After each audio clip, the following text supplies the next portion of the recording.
So how did you, with the zombies running, you're creating the stories, how did you write for something that had an unknown period of time usage? I mean, you don't know how long people are usually going to run, how long they're going to use your app for. How do you plan for something like that?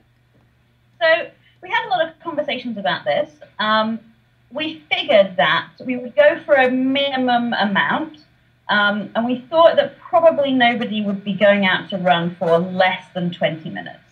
We felt like if you wanted to exercise, probably you're not going to, and we made it possible for you to do that, but we thought, okay, that about 20-25 minutes is a good sort of unit of time to be working with.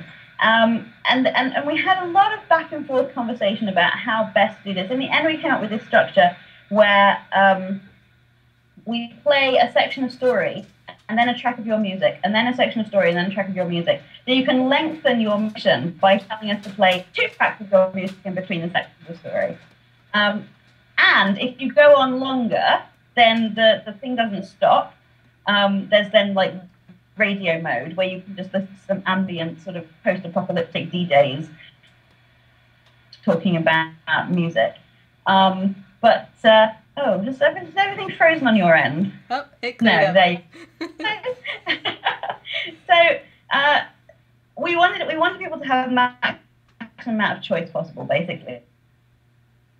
So if you want to just go out for 5 minutes and then pause it and come back to it, but we're built around that sort of 25-minute unit of time. And this seems to be working for most people. Like, almost nobody is complaining, which is good. I mean, about that element anyway. Well, and beyond just the time limit, I mean, you have to be able to write for things that people can do physically, like the mechanics of when they're running, and they could be anywhere in the world. They could be running on anything, but you still have to map out like resources and ammo and So how did you plan for just like picking out the routes and like the?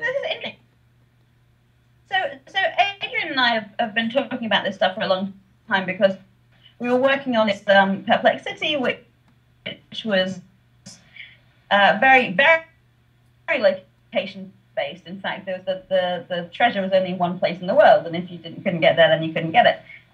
But it's a really interesting question of how to map a story onto the world. And he had done this little game which sort of somewhat decoupled those things. And when you needed to go to a hotel in the story, it could be any hotel in the world and not just the particular hotel mentioned in the story. So this is interesting.